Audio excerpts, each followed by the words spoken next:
We hear from some of our firefighters. It is those brave men and women who have and will advance into a burning building to put out a fire and pull out any persons who remain in the building. Firefighters put their own lives and safety at risk, all for the cause of our community and the individuals who need those firefighters in that moment. This is their story. Obviously, somebody calls 911. The Central Regional Dispatch Center, which is on the south end of Decatur, they receive the call. They'll set off a tone, and they'll say, for a fire example, they'll say first alarm. They'll assign the closest companies to that call. So they'll come out and they'll say engine 1, engine 3, engine 5, engine 4, truck 1. Those crews and those stations are now assigned to that alarm. They have a computer in their fire truck. They have computer screens in the fire station that tell them where the alarm's at, who's busy, who's out on calls right now. So they respond to the call. Given your location is basically, telling you in what order the apparatus is going to arrive is going to be what their job's going to be. And Decatur's divided into 7 territories, 7 fire stations. Each station's got what we call still territory. When that call comes in, say it's an engine 3 still territory. Given that location, engine 3 is pretty sure they're going to be the first in company. The first in engine company is going to be the ones that start attacking the fire. They're going to pull up, they're going to get off the truck, they're going to the officer's going to do a walk around, plan of attack, they're going to start fighting the fire. The next in engine company knows that because they're second in, this truck, say, is second in, it'll get a water supply for them. It'll stop at a fire hydrant, locate one on the way there through their map book or either through the computer program. They'll catch a fire hydrant. They'll lay a 5-inch supply line to the pumper that's now actively fighting the fire. There's 500 gallons of water on the engines, and they're using that until they get that supply line. The third engine company coming is they're going to be assigned whatever the incident commander, which is the battalion chief, wants them to do. Whether they need to do search and rescue, whether they need to pull another attack line to either protect an exposure or help the initial crew, they're going to do whatever the incident commander tells them. The 4th engine company is going to be considered what we call a RIT team, Rapid Intervention Team. They're there strictly to rescue a firefighter. So they're there for the safety of the other operating guys. And we didn't have this when I started. It started in probably 99, 2000, somewhere around there.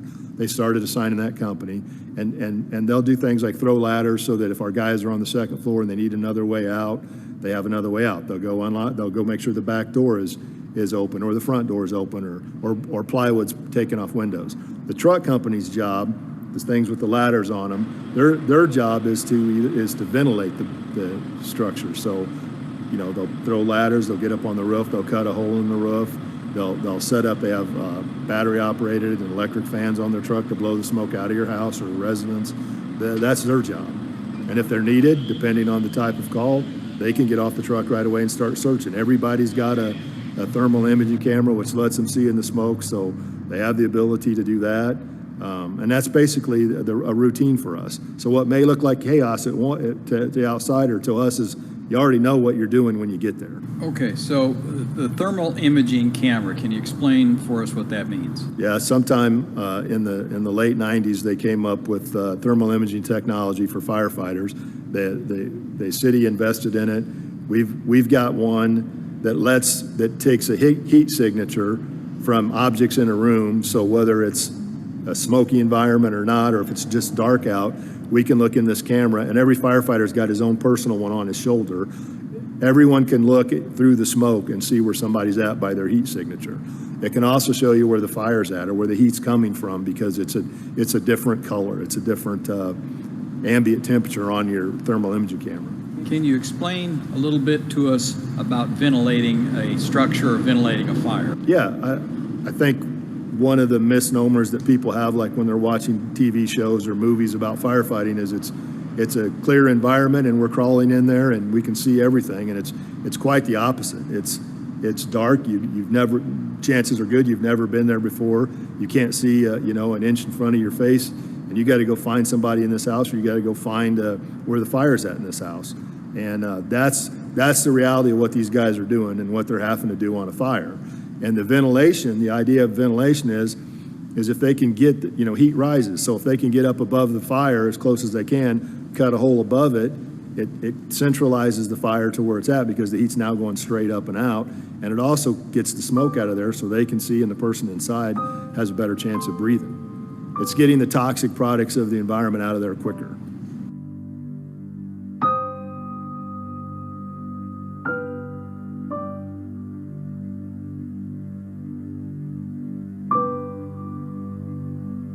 We are at fire station number 3, next to Fairview Park. And we're talking to Tim today because Tim spent more time at this station than anybody else ever did on the Decatur Fire Department. In fact, he has the reputation of having run more calls for the Decatur Fire Department than anybody in the history of the department. And Tim, would you care to explain how that happened? Well, it happened because I enjoyed loving Station 3, you know, and it was busy. I wanted to be busy, and you know, over the years, guys would maybe choose to go someplace slower, and I chose to stay here and run. So, because you're going to have a better chance, as you know, Jeff, fight fires here or Station 1, Engine 1, and that's all I want to do is fight fires. So this is our dorm at Station 3, and unlike Station 1 that have cubicles, this is all an open dorm, and it's the way all of them used to be. And this little nook right here is where Tim spent. How many years were you in the department? Well, 34, and 34. Probably 25 plus I spent right here. And this is called the condo. This is Tim's condo. Somebody named it Tim's condo, and this is where I hung out, and I dressed it up. They still have some of the stuff. All this stuff is from me 6-7 years ago. The picture of the class of '80 is still sitting here. Timmy Gotts, Richie Carter, Tommy Rutherford, class of '80. They kept that evidently a memory of me, but yeah, I'd have Christmas trees here and decorated for Halloween, and it's home here. I mean, that's what we did. I mean, we lived a life here every third day with some of the finest people that you'd ever want to meet. We had a fire on Wabash at a recycling center, which was the old High Flyer kite factory, I think. And they had cardboard and papers that were bundled together and held together by baling wire. And they had these stacked in rows. You remember this now? Yes, I do. Yes. Okay. So I was up on top of the stack, and I was putting water down in between the rows, trying to put these bales of cardboard out, which we couldn't put them out. But there was a lot of heat and a lot of smoke in there. And my bell went off, which means I'm running out of air. So I came to the edge of the bales. I handed off the hand line to somebody else, and I thought I'll just slide off this bale. And as I slid off, my air pack harness got caught in the baling wire, and I was dangling up there. My feet weren't touching the ground. I couldn't get unhooked from the wire, and I was by myself, and it's too smoky to see anything. And we didn't have portable radios for all the firefighters at that time. And you can't really talk very well with an air pack face mask on. So I'm yelling, but nobody can hear me, and I'm waving my flashlight back and forth, and here comes Tim. And I'm about to run out of air, and he lifts me up and gets me off that baling wire and got me out of there, but I was just about out of air. When I started here, Bob York was my captain, and Gary Allen was the firefighter, and they were my first officer and firefighter that, you know, I was right here at that bed right there. And Bob York taught me to be aggressive. Be aggressive, be aggressive. I've been on so many fires with him. When Gary would drive, we're supposed to switch off every 2 weeks. Gary would drive and let me, you know, do as many fires as I can. Bob York would sit there, and back in the day, those guys, none of them had air packs on. it's, you know, the newer guys did. Those officers done. No air packs. And all he's doing is shoving me in that door, shoving me into that fire. And that's all he did. And that's how I learned, you know, just to get in there and get it done, get to the seat of the fire. And that's what I did. And it's because of Bob York. So every time I got in a fire or any situation, that's what I did. I mean, it was instinct. I never thought twice about it. I just went after it, and that's all I want to do is grab that nozzle and get in there. But it was because of Bob, you know, telling me, hey, be aggressive and get it done. Done such a great job over the years with that, and it's good for the guys. I mean, we used to ride in the back of a truck with just a little hood over us, and we get rained, snowed on, and now these guys have air conditioning and heating. And Yeah. so We had a lot of cold rides at the Holiday Inn, and we go in Route 36. Yeah, it was miserable. Miserable. Yeah, it's. I saw some horrible things in my career, but unfortunately, I never saw one of my own, my brothers, go down. And we were at a fire, and of course, you know, I couldn't tell you where, but anyway, I found out that Jeff went down, and you gotta be kidding me. And so here's the ambulance. He's coming up, and they're coming up over the cot and everything, and they're getting his gear off. They're trying to help him. I mean, it's a hot day. It's one of those, you know, those days that you know, heat and working, and the fire got him. Happens, but I've never seen it. And when I saw him on that stretcher, I mean, I'm thinking about his boys who both are on the fire department. I'm thinking about Jan, his wife. I'm thinking, I mean, it hit me. I mean, it hit me hard, because I've never seen anything like that. One of our own, and I'm so glad that he's here to share these memories with us. But it's tough when you know, one of your own, you know, one of your family gets hurt, go down. So it was an eye opener, and we all want to go home safe. Well, I appreciate that, Tim, and I wouldn't have gotten out if it wasn't for the guys who were up there with me and got me out, because I was done. Something the firefighters in this film know but don't talk about is that a person who becomes a firefighter by necessity possesses a much higher degree of courage and bravery than almost any of us. A building on fire presents danger on a broad spectrum. Not only is there the danger of being burned, but inhaling superheated air, the collapse of the structure on top of you or beneath you, explosion, and toxic substances. Firefighters usually don't talk about it, but they have faced life or death situations that remain with them their entire lives. Today's firefighters are better trained and better equipped, and fire science has evolved.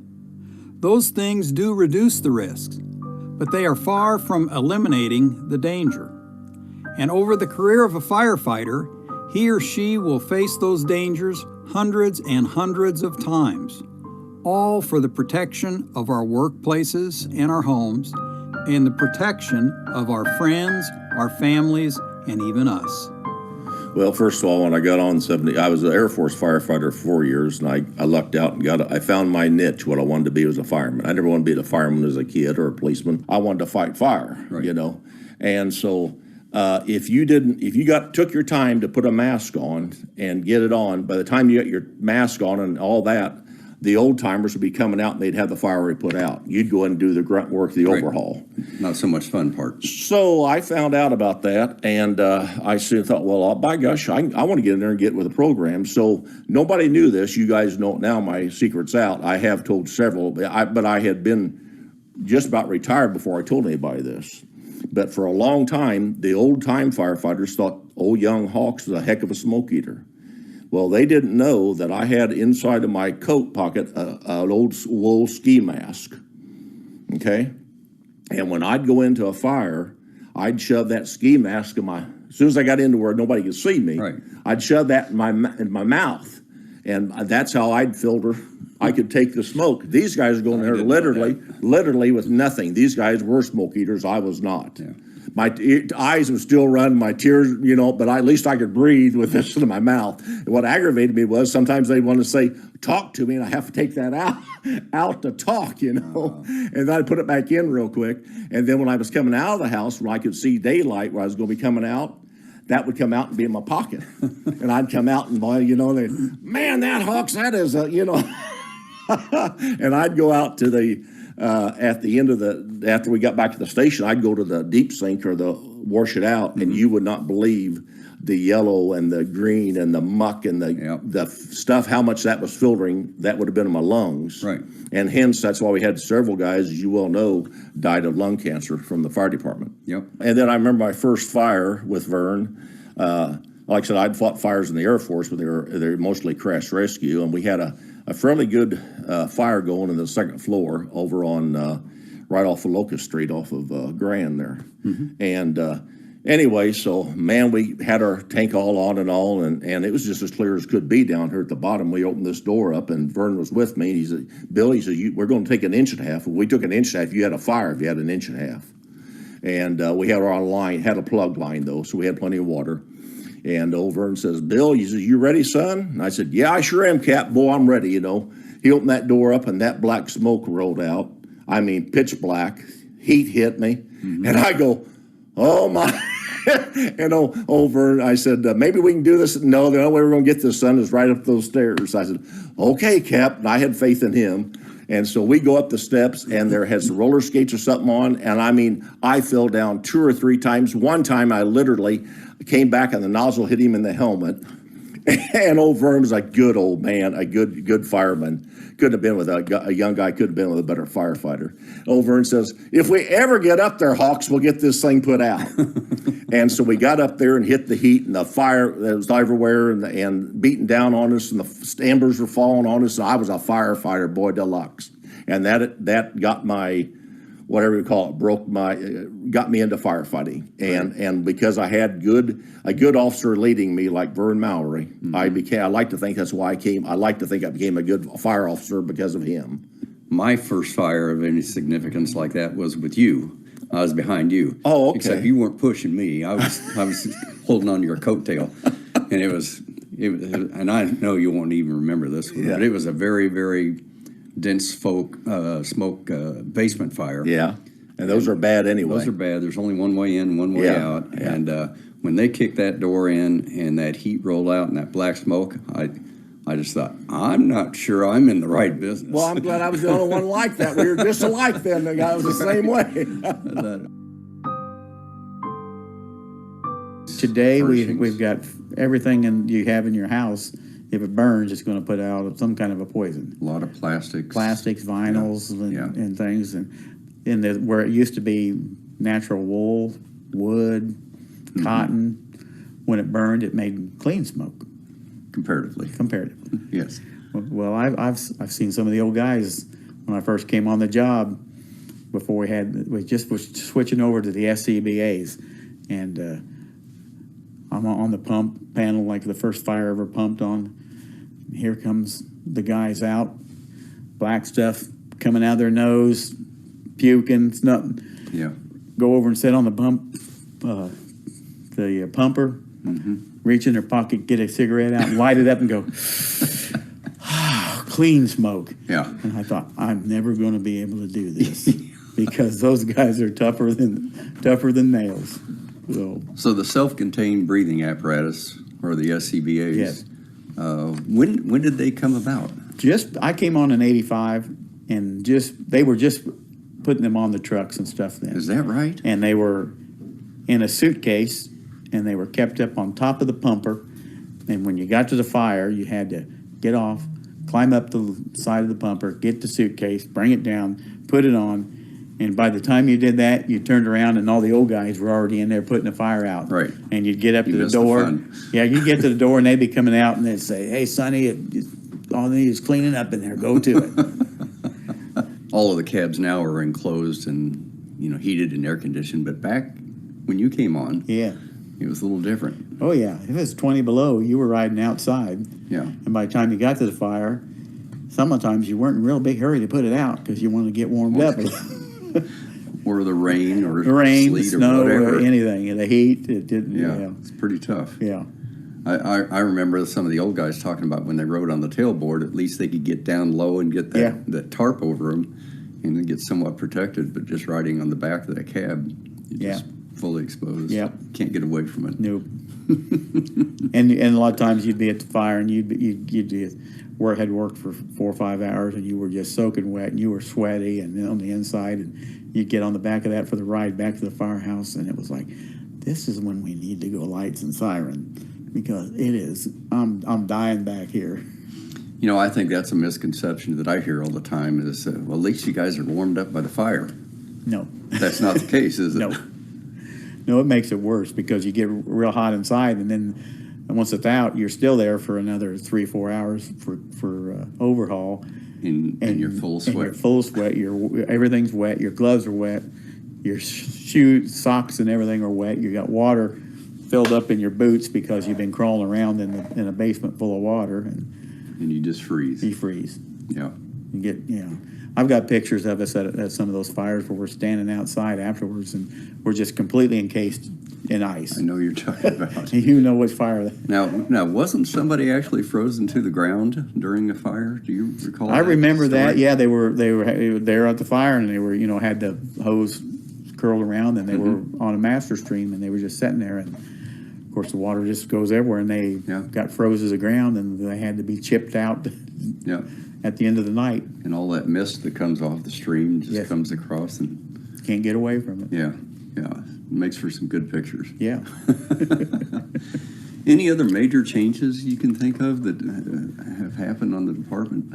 Oh, all of our coats were lighter now. They're made out of a real lightweight. They're every bit as good insulating, but they're lighter. They're easier to move in. You're wearing pants, bunker pants now instead of just boots that come up above your knees, which exposes all your thigh and everything to the heat. And then the helmets are better, your gloves are better. Yeah. The EMS is, so much better. Whenever I come on, we're basic first aid. Put a Band-Aid on them. Hold their hand. Do chest compressions if you needed to, and that kind of stuff. But then after a few years on the job, they started that EMT program and the I program and the D program. And I loved riding on SS1, the rescue squad, with guys like Bill and stuff. And so that I jumped right on that. I got all that as quick as I could because I love that. Next thing you know, we're intubating and defibrillating and pushing drugs and starting IVs and big change and everything. Yeah. We got that call at the Alcazar that it was a fire in the women's bathroom, and it was late afternoon. I think it was 2 or 3 o'clock in the afternoon. It was during the day. Winds were blowing 40, 45 mile an hour. It was a really, really windy day, and so I was on the rescue squad with Les Lockwood, and we pull in there, and there's a little light haze coming out of the doors, and I said, he said, let's go take a walk through. And then the other engine companies started showing up, and they sent a crew to the roof. They sent one to both. There was businesses on either side. There was a cake business and a bait shop. So some of the guys went in there, some of the guys went in the Alcazar, some of them went into the bait shop, and I walked through with Les through the Alcazar, the tavern part, and there was smoke starting to bank down, and there was people still in there drinking. And we was like, hey, you guys got to get out of here. Oh, got to finish my beer. No, really, you guys got to get out of here. So we walked through, and as we're walking through, it's starting to bank down a little bit more, and these guys are sitting at the bar, and they're starting to do this. So they weren't breathing the smoke. I was like, come on now. So we got them out, and we walked to the other end of the building, and Engine 2 had just pulled up. And so my officer went with Engine 2's officer to check over in the bait shop because the lady that ran the bait shop said, "Hey, there's some fire in my back here somewhere. You go check out that. You take Argel Coburn, which was a private off of 2's." He said, get a line, booster line, and go in there and see if you can find anything." And I said, "Hey, Argel, I know where the women's bathroom is." He goes, "All right," because I'd done a lot of pre-planning that building in the years before I had got on the You're job. pretty familiar with I'm it. real familiar Yeah. with it. So we take the line and we get back in. And by the time we pulled the line off and turned around and went back in there, that smoke had banked all the way down to the ground, to the floor, and was so black you couldn't see the hand in front of your face. So we start feeling our way back. We bumped into another firefighter from Okay. Engine 1 who'd been on the job 9 days. And I said, you better grab on this line with us, because if you literally could not see your hand in front of your face, and you're going to get lost. So he got on the line. And we're supposed to work in teams. Supposed to work in teams. Right. And at that time, we didn't have, the only person on the rigs that had radios were the officers. Right. So now everybody has a radio, but then it was just the officers. So there was 3 of us on that line that crawled back in through there without a radio. And we got all the way back into the back, and we're checking the bathrooms, and there's nothing there. And we got to the second bathroom, and there's nothing there. And Argel, being the senior guy that'd been on the job for 20-some years, said, "Man, it is getting hot in here. We need to get out of here now."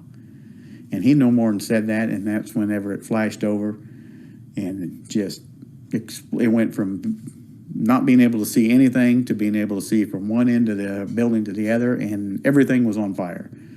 The tables, the ceiling, the chairs, us. It was just, we were just engulfed in flames. And so we turned around, and we weren't going to be able to make it back to the back door or the front door we came in, because it was too far. But I knew there was a side door right over there. So we all just headed to the side door and got out. And the young firefighter had been on 9 days. His helmet had came off, his mask had came off, so he was burnt pretty bad, and ended up in the hospital for several months, and he ended up having to retire from his injuries. But we had guys on the roof that when that happened, the roof blew up in the air, and they almost fell off the roof. We had guys in the cake shop next door that it blew through the cake place and knocked their helmets and stuff off, and we were lucky we didn't lose anybody that day. You know, it's neat that, of course, I was in the cake shop. Yeah. And our recollection of that fire are identical. And you know how these memories kind of Yeah. get fuzzy, but something like that really makes an impact on you. Yes, And yes. It's exactly the way I remember it, too. And that it was so windy that day when that thing lit up, it was almost like a blowtorch blowing out the other end. And I've even got pictures of Bill's crew. They got called into that, and they're on the other end, and there's a blowtorch of flames blowing out clear across 22nd Street in front of these guys, and they're getting ready to mask up and get a line on it. Yeah. So, There was no putting that fire out. no, it went out. It's just because it Ran out of fuel. It ran out of fuel because there was no putting that fire out. The morning of July the 19th, 1974 was like no other in Decatur, Illinois. At 5:03 a.m., Samuel Day of 1502 North 32nd Street was sitting at his kitchen window having his first cup of coffee for the day. Suddenly, he heard a blast and saw a big ball of fire rising over the N&W railroad yards. The second blast knocked him off his chair, and his wife found him laying on the kitchen floor, covered with broken glass. In the rail yard, a ruptured tank car loaded with isobutane gas and a prevailing wind caused the gas to spread quickly over the area. A series of explosions resulted when the gas was ignited. Some rail workers in the yard were killed, and over 130 others were critically injured. Doors were blown open and windows shattered as far as 2 miles away. The blast could be heard or felt as far as 40 miles away. Within minutes, Decatur firefighters were on their trucks and headed toward the blast area. Our fire department was full of unsung heroes that day. They were there for us. Within 3 hours, a field hospital was set up at the Nelson Park Large Pavilion. The Chanute Air Force Base had planes loaded with firefighting foam sitting on the runway waiting for the call. The National Guard was called in and President Nixon was given a morning briefing about the explosion. It was the lead story that night by Walter Cronkite on the CBS Evening News. And 37 years later, that morning was remembered in the obituary of Paul Harding, who was a battalion chief at the fire scene that day. Tell us about the first fire that you went into. It was right here off of Green Street. The houses, there was a living room, I believe, on fire, and a bedroom on fire at the same time. Got there, pulled the line.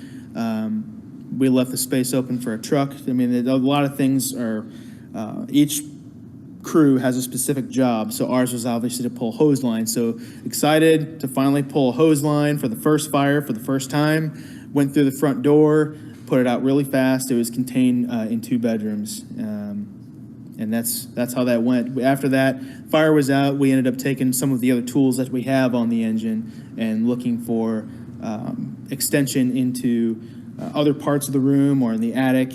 So we're taking drywall and insulation out, making sure everything is soaked down with water so it's actually put out. And that's how it went. It was pretty exciting. I remember it going through the front door, actually seeing the fire for the first time and how hot it was. And I got into the door, turned, and the fire was right there. I didn't even have to go and look too hard for it. So it was a lot of fun. Engine forward run everything, if you can visualize this, any first alarm north of Grand, east and west of the city, engine 4 went on. All the way across. All the way across town, all the way as far west as you can, as far east as you can, and as far north. That was our territory, so we caught lots of calls. And old Paul would be driving the pumper, and there was a bad dip at Garfield Overpass. It used to be a real big hump there going as you're going east. And you're riding the tailboard. And I'm riding the tailboard, no seatbelt, just holding on, no seatbelt or nothing. And so I'm holding on for life. Man, I'm a fireman. I'm eating, and going around, the sirens going and all that. And we'd hit every single time we'd hit that bump, my feet literally would come off the pump or the tailboard 2 to 3 feet and then back down like that. And every single time we might run that route 2 or 3 times in a day.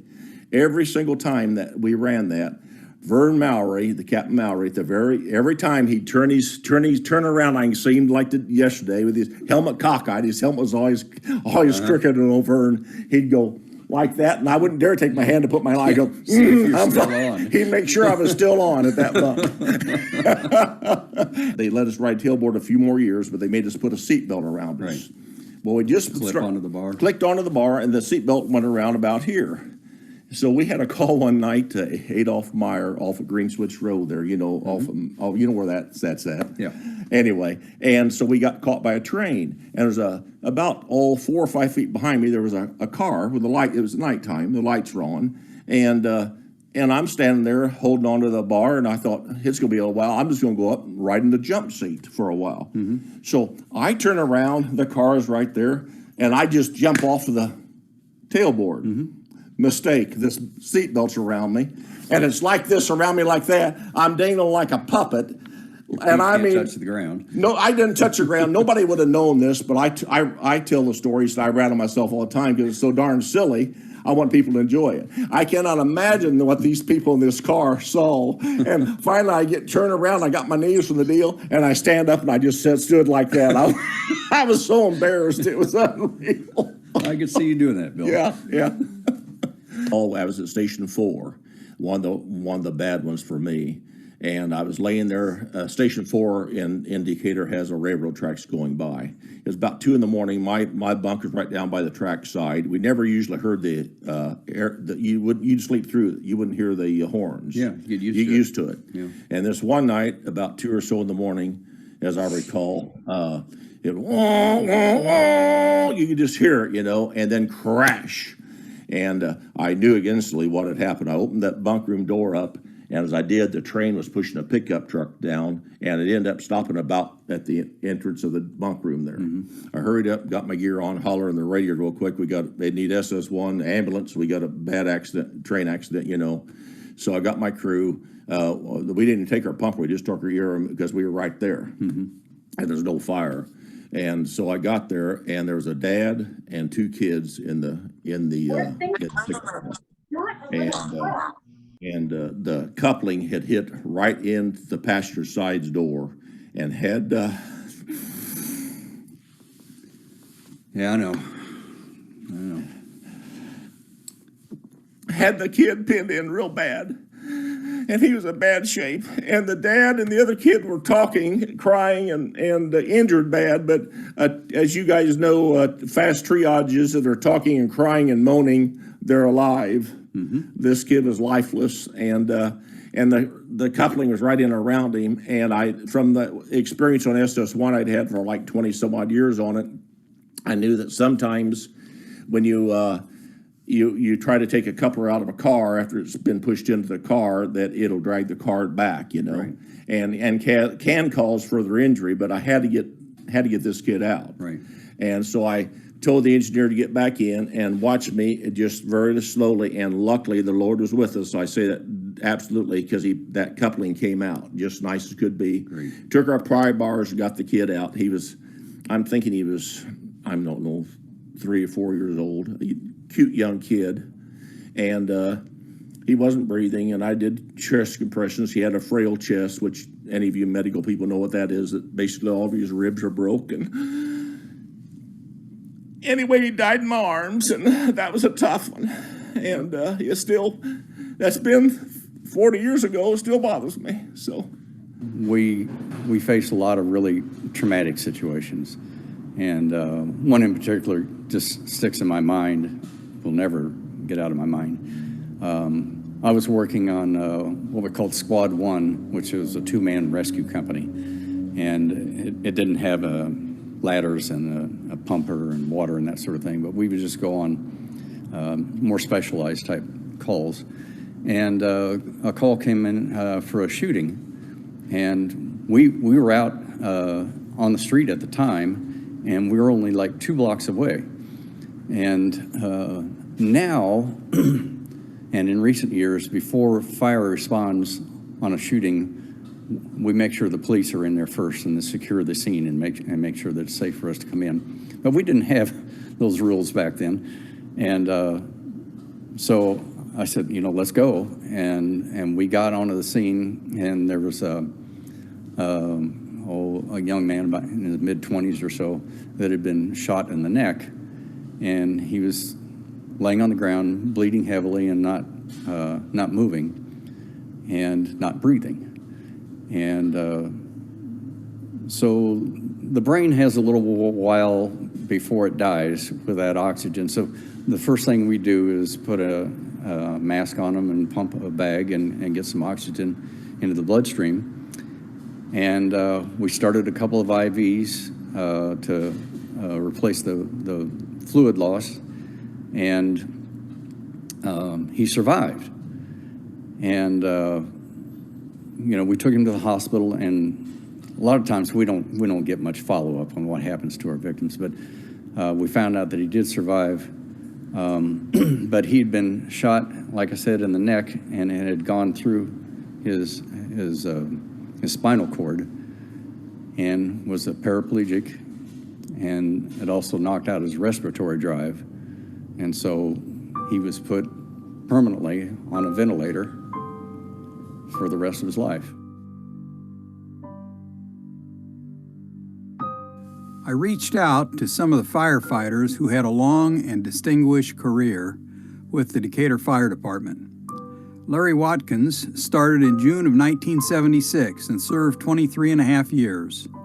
Larry talked about starting off as a young firefighter and that there was apprehension of the unknown, but he came to understand that firefighters were constantly being confronted with not knowing what might develop in a matter of minutes or seconds. Larry talked about one of the biggest fires he fought was the Dante's fire. The fire was in 1987, and it was a large and historic building across the street from the Wabash Depot. It had housed Dante's Italian Village, and before that, the Kraft Hotel. The fire was so intense and large that they called in off-duty firefighters, including Larry Watkins. Larry talked about spending the entire night at the scene and the many other firefighters there and all of the things they did all night long to try to knock down the fire. But it was a total destruction of the building. Dale Penn was another firefighter who served over 20 years. Dale shared with us his first day at the Decatur Fire Department. My first day was a Saturday on shift, and we had a fire at 8 o'clock in the morning, and the guys kind of led me around, showed me what to do, and covered up for the things I didn't do right. And when we got back to the station, my chief, who was Jim Lee at the time, says, Dale, you've been going to church? And I said, oh, some. He says, you better start going more, because we don't get fires like this on a Saturday morning at 8 o'clock. So I thought, well, okay. Well, at noon there, I don't know if it's noon, might have been 2 o'clock, that was when the circus was in town, and they had an elephant stampede.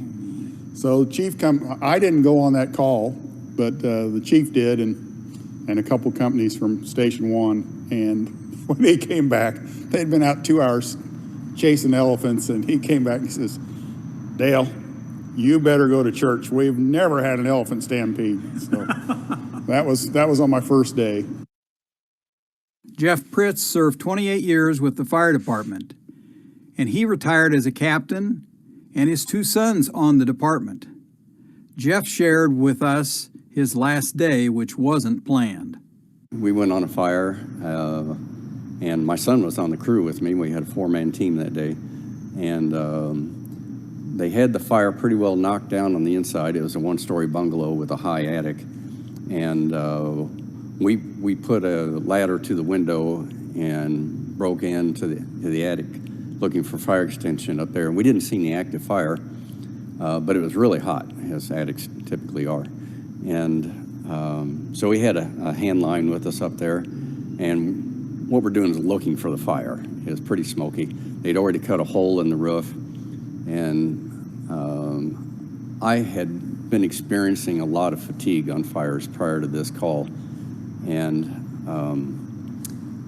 by the time I went through an air bottle, I was shot, and it was all I could do to get down that ladder again, and I collapsed on the ground, and didn't even have the energy to take my face piece off to suck air. And they helped me out, and I was taken to the hospital with some mild chest pains and respiratory difficulty, and did a series of tests on me.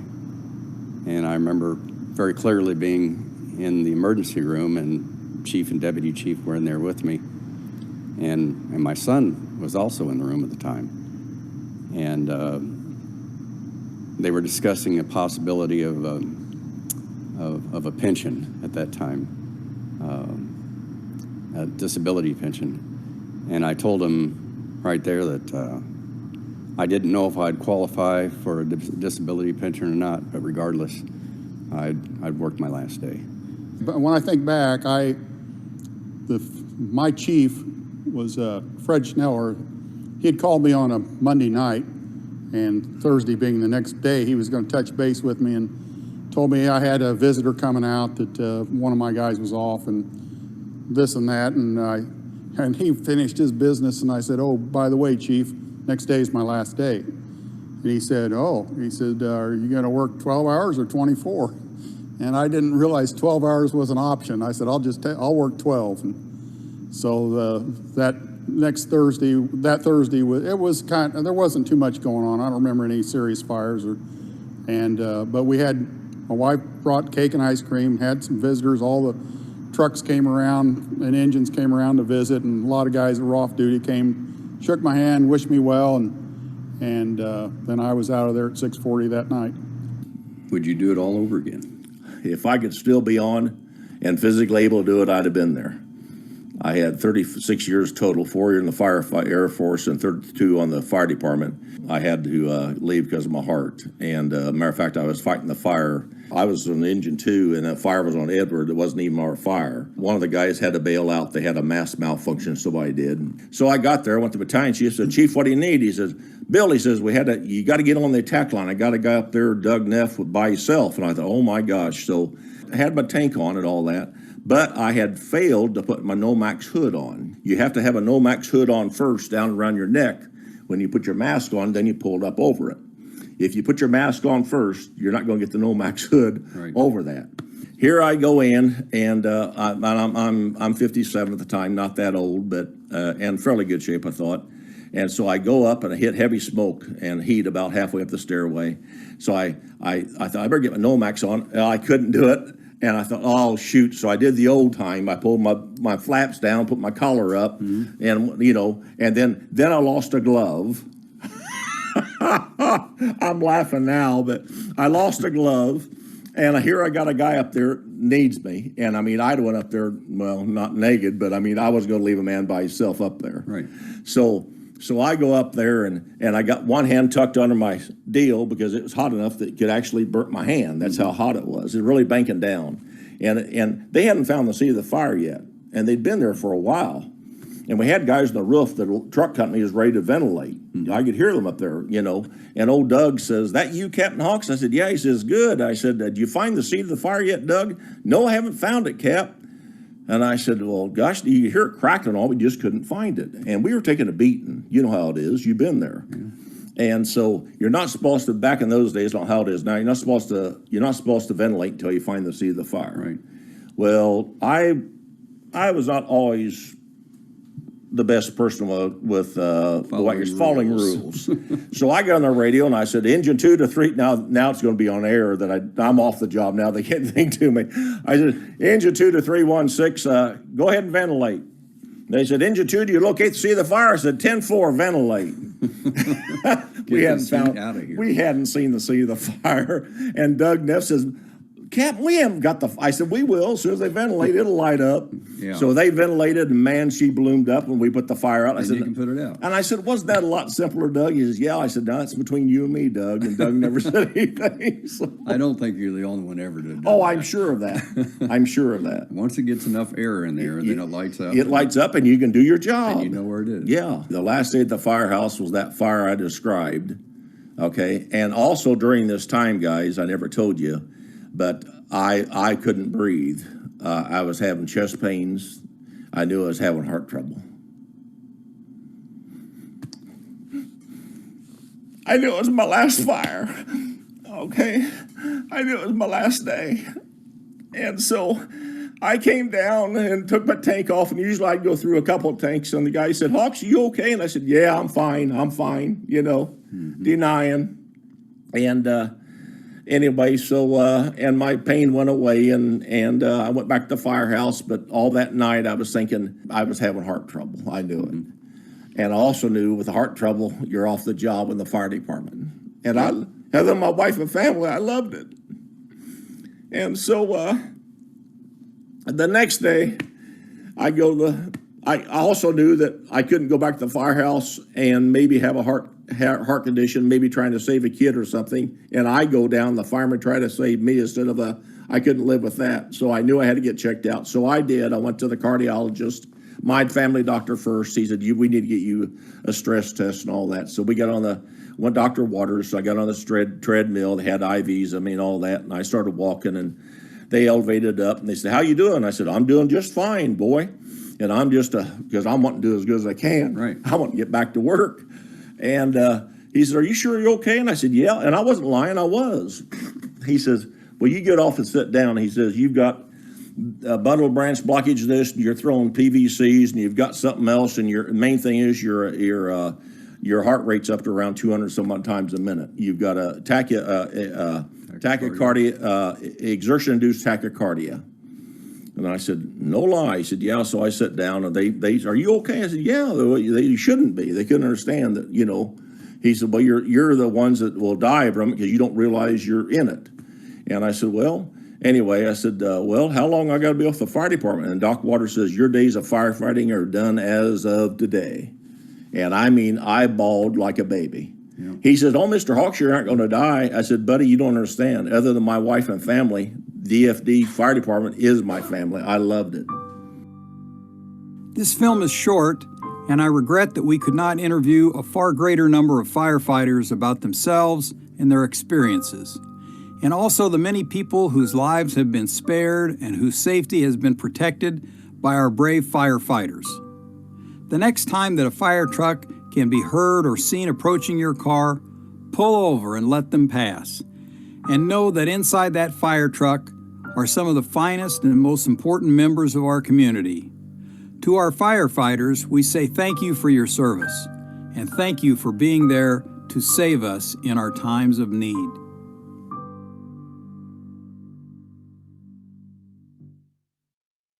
We got a report of a person in an upstairs bedroom, possibly a fire with somebody trapped in the upstairs bedroom. Well, Engine 3 got in before anybody else, and Benny had went up there and checked that room. There was nobody in there. He took his helmet off, his turnout coat off, and lay down in the bed and covered himself up in smoke. You couldn't see your hand in front of you, knowing these guys would come up the stairs looking for the person in the bed. Mm-hmm. And he's laying there in that bed in that smoke. I can't imagine laying there in that smoke. I mean, it's terrible. And here comes Jack Logan, who's also gone now. Came up the steps, I guess. He felt, oh, got somebody. When you find somebody, it gets your adrenaline going, okay? And he goes up there and he goes around his face and he felt this great big wad of tobacco that Benny always had. Benny Hawes, you son of a gun. And old Benny goes, oh, thought I was going to die before you suckers got up here to get me.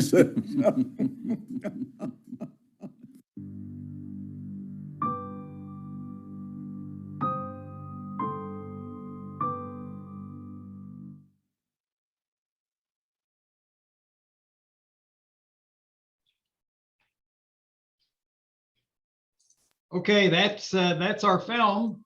I want to tell you that we're going to show the film Saturday morning at 11 o'clock at the Avon Theater, and it's free to anybody who wants to come and see it. So I tell you, these films are completely different when you see them on the big screen. So if you get a chance Saturday morning at 11, come down to the Avon and get a chance to see it.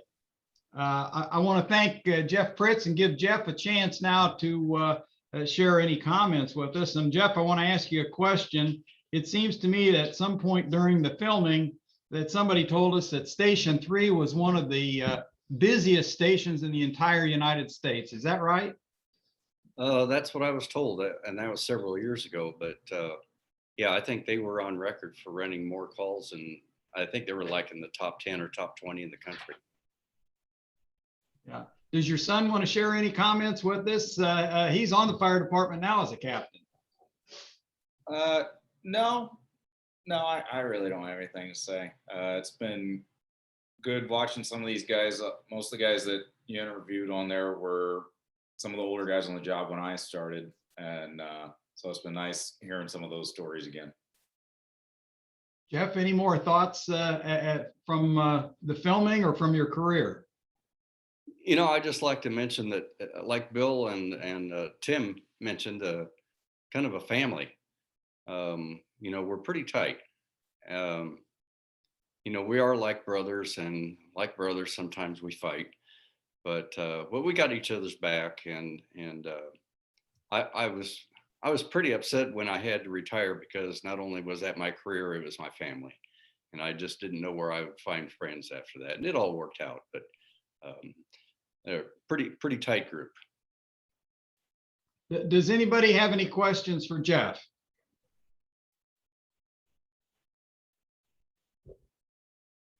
Anyone out there want to ask a question or make a comment? Yeah, okay. I've got a comment. Dennis? Yeah, why don't we grab some of these guys and come on out to California where I'm at, and let's clean up Northern California. We got too many fires going on out here. No, thank you. Yeah, amen to that. Yeah. Okay. Okay, anybody else? Gary Geisler, Wassam, can you hear me? Yes, sir. Yes. Go ahead, Mark. Thanks. Hey, Jeff, two things I missed. One, and my God, thank you for all you've done for our hometown and the sacrifices you and your family have made. But what attracted you to become a firefighter in Decatur? That's kind of a long story. I'd not planned on that all through, like a lot of kids always want to be a fireman from day one. I had a chimney sweep business at the time. And I remember that. You remember that? Yeah. Well, I went in one day and I was talking to the fire marshal and a battalion chief and just kind of asking some questions, wanted to make sure we were all on the same page, and ended up talking to them for an extended period of time. And then they finally said, why don't you just apply for the fire department and you can clean chimneys on the side rather than making that your main occupation. And it just hit me right there. That's a perfect solution. So I just went from there and applied and was fortunate enough to get on the job. That is fascinating. I assume Schneller was already on the job by then. No, he came after me. I talked him into applying. I knew there was some communication back and forth. I couldn't remember which way it went. Yeah. Gary? Yes, Judy. Okay. Did you do anything with the training of these guys, what they have to go through to become a fireman? Judy, we really didn't. There's so much that there was for us to work with. And really, we just let the film go towards the direction of the personal stories, of the personal experiences, what it's like to be a firefighter. Their first day, their last day, some of the things that really stand out about their career as a firefighter. That really was what we focused on. Okay. Well, it was well done. I thought it was very good. Thank you. Thank you, everybody. Yeah, somebody asked a question about the High Flyer factory, and of course that was at the corner of MLK and Cerro Gordo Street. Isn't that right, Jeff? I'm not entirely sure. Okay, I think that's where it was located at. And There's Wabash. Is that Wabash Street? Yeah, Wabash and MLK. Oh, okay, thank you. That's what I was thinking too. Yeah. Okay, all right. Well, everybody, thanks for joining us tonight. Hopefully we'll get to see you Saturday morning at the Avon. Thanks again. Thank you, Gary. All right, Thank you. later. I'm not related to anybody. Well done, guys. Thank you. Good night. Thank you. Hey, here. Go ahead, Jeff. Harlan says goodnight. Gary?